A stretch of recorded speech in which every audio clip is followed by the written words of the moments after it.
حضرت علی المرتضیٰ سے روایت ہے، فرمایا 7 اشخاص ایسے ہیں جب تم انہیں قبر میں دفن کر کے آتے ہو تو ان کے رخ قبلے سے پھیر دیے جاتے ہیں، اور ساتھ فرمایا فَاذْهَبُوا وَانْبُشُوا قُبُورَهُمْ فَإِن لَّمْ تَجِدُوا هَكَذَا مَا قُلْتُ لَكُمْ فَهُوَ بَاطِلٌ، کہا جاؤ جا کے قبریں اکھیڑ کے دیکھ لو، اگر ایسا نہ پاؤ جیسا میں کہہ رہا ہوں تو آ کے کہہ دینا کہ غلط کہا تھا۔ عرض کی قیلا من ہم یا رسول اللہ صلی اللہ علیہ وسلم، عرض کی حضور یہ کون لوگ ہیں کہ جن کے رخ قبر میں قبلے سے پھیر دیے جاتے ہیں؟ تو حضور نے ارشاد فرمایا شارب الخمر و بائع البش و شاہد الزور و آکلۃ الربا و النائحۃ والمحتکر و تارک الجماع۔ 7 اشخاص گنوائے۔ پہلا شارب الخمر، شراب پینے والا۔ ایک روایت کے لفظ ہیں کہ شراب اپنے لیے بنانے والا، کسی اور کے لیے بنانے والا، شراب پینے والا، شراب پلانے والا، شراب بیچنے والا، شراب خریدنے والا، اور جس کے لیے شراب خریدی ہے، شراب کو ڈھونے والا، دوسری جگہ منتقل کرنے والا، ہمارا سب پر اللہ کے رسول نے لعنت بھیجی۔ تو یہ ایسا برا فعل ہے۔ ایک روایت کے لفظ میں نے پڑھے کہ شارب الخمر کعابد الوثن، شراب پینے والا بت پوجنے والے کی طرح۔ ہمارے معاشرے میں شراب نوشی سرایت کر گئی ہے، اور اب تو بعض طبقوں کے اندر یہ برا بھی نہیں سمجھا جاتا، جبکہ حلال سمجھ کے پینا تو کفر ہے، اور اس کو حرام سمجھتے ہوئے اس کی حرمت کے قائل ہونے کے باوجود پینا یہ گناہ کبیرہ ہے، اور منع فرمایا گیا سختی کے ساتھ۔ ارشاد فرمایا ایک تو ویسے بھی شرابی جب مرتا ہے اسے مرتے ہوئے کلمہ نصیب نہیں ہوتا، اور دوسرا یہ روایت جو میں نے آپ کے سامنے رکھی کہ اس کا قبلے سے رخ پھیر دیا جائے گا۔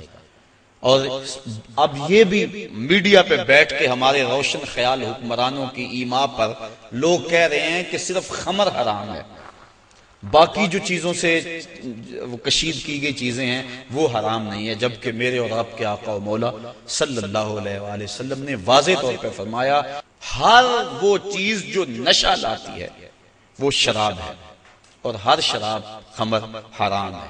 تو وہ نشہ چاہے کوئی بھی چیز لانے والی ہو اس کو شریعت نے واضح طور پہ حرام کر دیا۔ یہ دوسرا بائع البش، جن کے رخ جو ہیں وہ قبلے سے پھیر دیے جائیں گے، تو فرمایا ان میں سے بردہ فروشی کرنے والا، انسانوں کی خرید و فروخت کرنے والا۔ اب دنیا پہ یہ اس انداز سے غلامی کا انداز تو نہیں ہے، لیکن اعضائے انسانیہ کو اب بھی لوگ فروخت کر رہے ہیں۔ آپ روزانہ اخبارات میں پڑھتے ہیں کہ گردہ فروشی کا کاروبار اور مختلف اعضائے بدنیہ کا کاروبار۔ تو یہ دوسرے وہ شخص جو انسان یا انسان کے کسی عضو کا کاروبار کرتے ہیں، کل جب وہ مریں گے تو ان کا رخ قبلے سے پھیر دیا جائے گا۔ تیسرا ارشاد فرمایا وشاہد الزور، اور جھوٹی گواہی دینے والا۔ بلکہ ایک روایت میں آقا کریم نے فرمایا میں تمہیں بڑے بڑے گناہوں کی خبر نہ دے دوں، الا انبئکم باکبر الکبائر، بڑے بڑے گناہوں کی خبر نہ دے دوں؟ صحابہ نے عرض کی ہاں حضور، آپ ارشاد فرمائیں۔ فرمایا الاشراک باللہ وعقوق الوالدین الا وقول الزور، اور ایک فرمایا وشہادت الزور۔ یہ مختلف اقوال ہیں احادیث میں، مختلف احادیث میں، تو شہادت الزور جھوٹی گواہی کو حضور علیہ السلام نے جو ہے وہ اکبر الکبائر میں شمار کیا۔ اور چوتھا فرمایا سود کھانے والے، سود لینا، سود دینا، سود لکھنا، اس کی رقم پر گواہ بننا، ان وزر میں فرمایا چاروں برابر ہیں۔ اور ایک روایت ہے صحاح کی، ارشاد فرمایا کہ سود کے گناہ کے 70 درجے ہیں، اور کم سے کم درجہ اپنی ماں سے زنا کرنا ہے۔ اب میں اور آپ دیکھیں اور اپنی زندگی کی راہ کو درست کریں۔ آگے فرمایا والنائحۃ، نوحہ کرنے والی عورتیں جب قبر میں جائیں گی تو ان کا رخ پھیر دیا جائے گا۔ جب کوئی شخص فوت ہو جاتا ہے تو صبر کا حکم ہے۔ آنکھوں کا غم اور دل کا غم رحمان کی طرف سے ہے، ہاتھوں کا اور زبان کا غم شیطان کی طرف سے ہے۔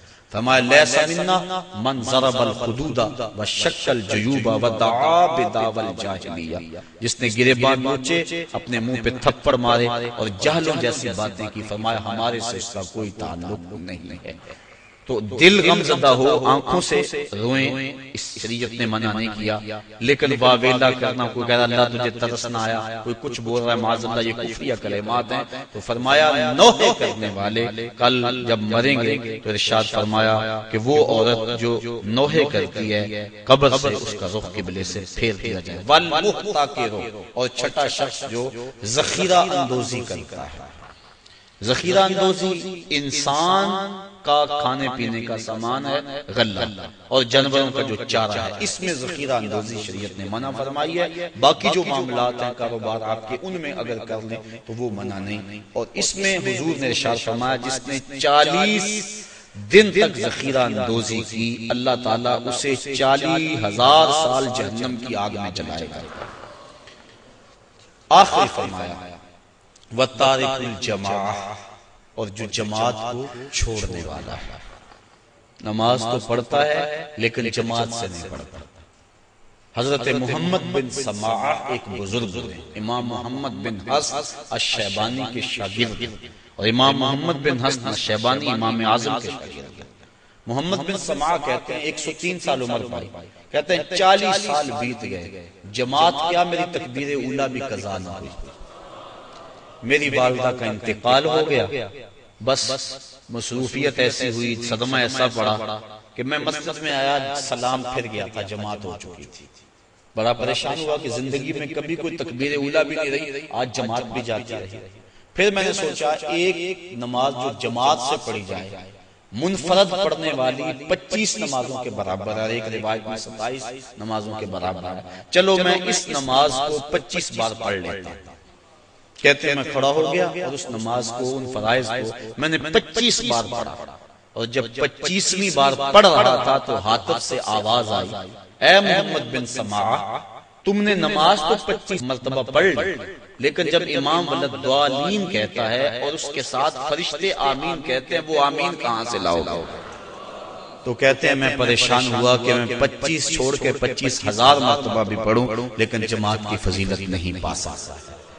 تو فرمایا وَتَارِكُ الْجَمَاعَةِ، اور جماعت کو ترک کرنے والا۔